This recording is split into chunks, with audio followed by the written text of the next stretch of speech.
प्यारे बच्चों नमस्कार। हायर मैथमेटिक्स की वीडियो में आपका स्वागत करती हूँ। आज हम लोग इस लेक्चर में स्टूडेंट लीनियर अलजेब्रा के एक इम्पोर्टेंट टॉपिक्स वेक्टर स्पेस के बारे में बात करेंगे। हम वेक्टर स्पेस की डेफिनेशंस और उसके कॉन्सेप्ट में आगे बढ़ने से पहले हम दो टर्म्स के विषय में बात करेंगे। दो टर्म्स होती है, आइए देख लेते हैं। Number 1 internal compositions and second आपकी एक्सटर्नल कंपोजिशंस। हम इन दो टर्म्स के बारे में बात करेंगे कि इंटरनल कंपोजिशंस क्या होता है और एक्सटर्नल कंपोजिशंस क्या होता है। मैं आपको एक एग्जाम्पल की मदद से समझाने की कोशिश करती हूँ। मान लीजिए हमारे पास दो सेट हैं, ए और बी। ये दोनों अलग अलग सेट्स हैं और दोनों में जो एलिमेंट्स हैं वो अलग अलग टाइप्स के हैं, ठीक है ना। मान लीजिए कि ए पर एक ऑपरेशंस प्लस वो हमने डिफाइन किया है और बी में हमने एक ऑपरेशंस प्लस और डॉट ये दोनों डिफाइन किए हैं। मतलब ए है जो प्लस के रिस्पेक्ट में अलजेब्रिक स्ट्रक्चर्स है और बी जो है वो प्लस और डॉट दोनों के रिस्पेक्ट में अलजेब्रिक स्ट्रक्चर्स है। अब जरा इसको समझने की कोशिश करिएगा आगे।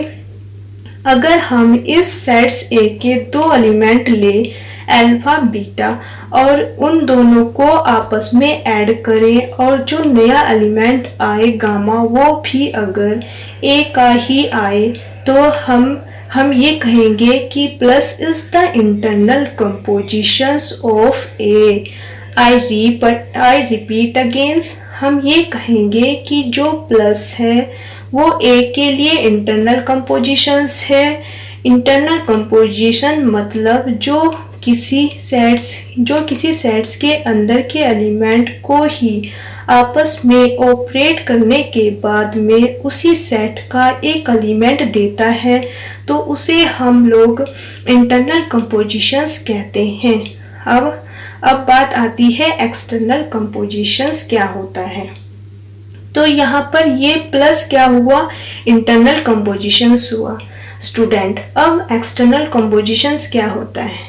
एक्सटर्नल कंपोजिशन का मतलब ये होता है कि आप एक एलिमेंट ले यहाँ से और सपोज दैट आपने लिया अल्फा और एक एलिमेंट ले यहाँ से बीटा, बी से सपोज दैट आपने ए लिया और उनका प्रोडक्ट करें आप।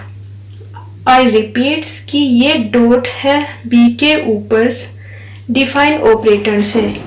अगर हम alpha dot A dot alpha करें और हम लोगों को जो एलिमेंट है जो वो मिल जाए बीटा, यानी कि हमें किसका एलिमेंट मिलना चाहिए, सेट्स ए का।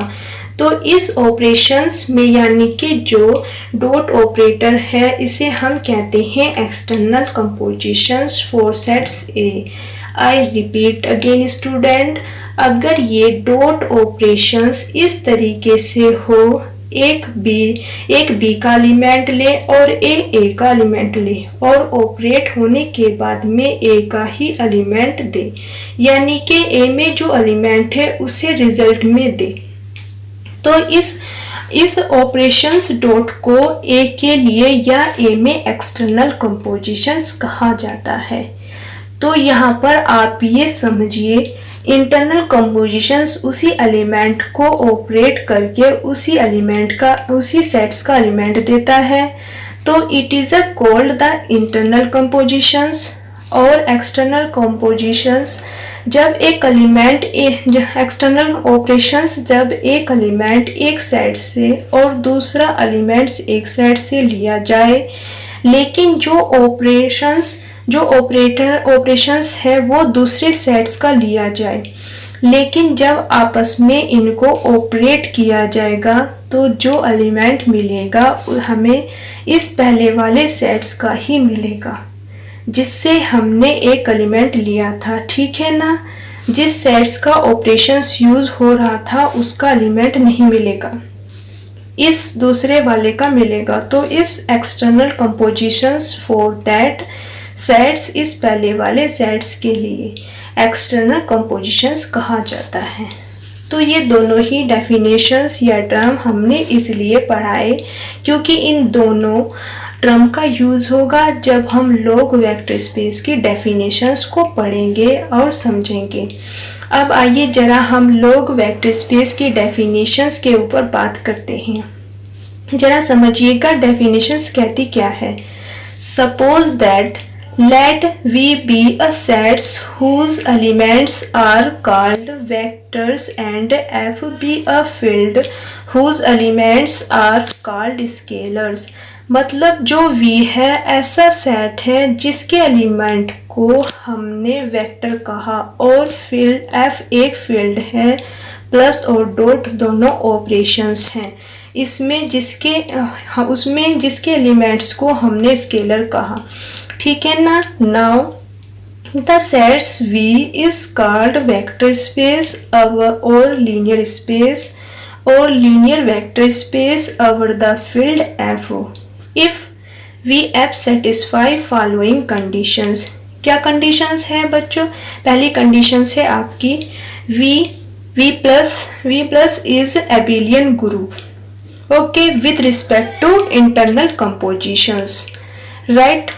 यानी कि V को क्या होना चाहिए? प्लस के रिस्पेक्ट में अबेलियन ग्रुप होना चाहिए इस इंटरनल कंपोजिशंस के रिस्पेक्ट में। Second, VF is called under scalar multiplications with respect to dot means multiplications. ठीक है ना। जिसको कि हम स्टूडेंट एक्सटर्नल कंपोजिशंस भी कहते हैं। क्या कहते हैं? एक्सटर्नल कंपोजिशन भी कहते हैं। That is for holes A belongs to F, for holes alpha belongs to V implies that A dot alpha equal to A alpha belongs to V। तो ये चीजें भी होनी चाहिए। हम अगर A में अल्फा का और अल्फा का A में मल्टीप्लाई करें तो जो भी वेक्टर हमें मिलने वाला है वो वेक्टर हमेशा V में ही आएगा। यानी कि जो एलिमेंट मिलने वाला है V का एलिमेंट होना चाहिए। तो यही एक्सटर्नल कंपोजिशन की डेफिनेशंस थी जो हम लोगों ने यहाँ पर समझी थी। ठीक है ना।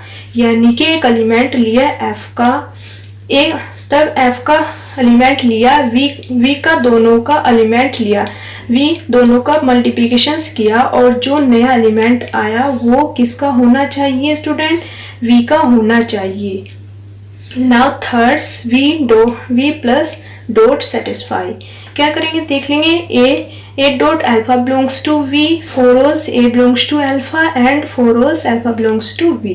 Second, A dot alpha beta, A dot alpha plus A dot beta, for holes A belongs to alpha and alpha beta belongs to V। Third, A plus B dot alpha equal to A dot alpha plus B dot alpha। ठीक है ना। For holes A B belongs to F and for holes V। Fourth, A B alpha for holes 1 A B belongs to alpha F, alpha belongs to V student. Fifth क्या हो गया? 1 dot alpha equal to alpha होना चाहिए। तो student कोई sets V field F के element के साथ इन सारी कंडीशंस को पूरा करता है तो उस सेट्स V को हम लोग वेक्टर स्पेस कहेंगे। तो यहाँ पर ये चीजें समझना जरूरी है। यहाँ पर जो हम लोग फील्ड इस्तेमाल कर रहे हैं स्टूडेंट, यूजली ये सेट्स ऑफ रियल नंबर होता है या सेट्स ऑफ कॉम्प्लेक्स नंबर होता है। तो फील्ड के तौर पर इन दो सेट्स का ही यूज किया जाता है 99%। नंबर्स यूज में नंबर्स ऑफ यहाँ पर ये सेट्स होगा V ये एक 2 डायमेंशनल प्लेन है या 2 कोऑर्डिनेशनल प्लेन है हो सकता है या 3 डायमेंशनल स्पेस हो सकता है या nth डायमेंशनल स्पेस भी हो सकता है या फिर किसी और का भी स्पेस भी हो सकता है, टाइप्स ऑफ स्पेस भी हो सकता है जिसके एलिमेंट वेक्टर स्पेस कहते हैं, वेक्टर स्पेस कहेंगे या जाएंगे। ठीक है ना। तो वो पॉलिनोमियल्स के फॉर्म में हो सकता है, फंक्शन के फॉर्म में भी हो सकता है।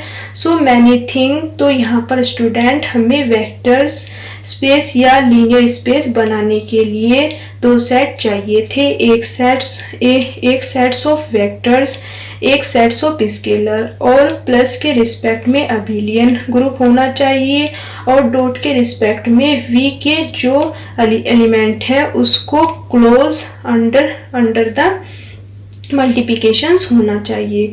यानी कि for all a belongs to f, for all alpha belongs to b implies that a dot alpha equal to alpha dot a belongs to b। और जो v है वो प्लस और डॉट के रिस्पेक्ट में डिस्ट्रीब्यूशंस को फॉलो होना चाहिए। और ये लास्ट वाला क्या है आपका, one dot alpha equal to alpha होना चाहिए स्टूडेंट। तो इस कंडीशंस के साथ किसी भी सेट को हम लॉग वेक्टर स्पेस कहते हैं। आई होप स्टूडेंट आपको ये डेफिनेशन समझ आई होगी। तो नेक्स्ट लेक्चर्स में हम इसके एग्जाम्पल लेकर आएंगे।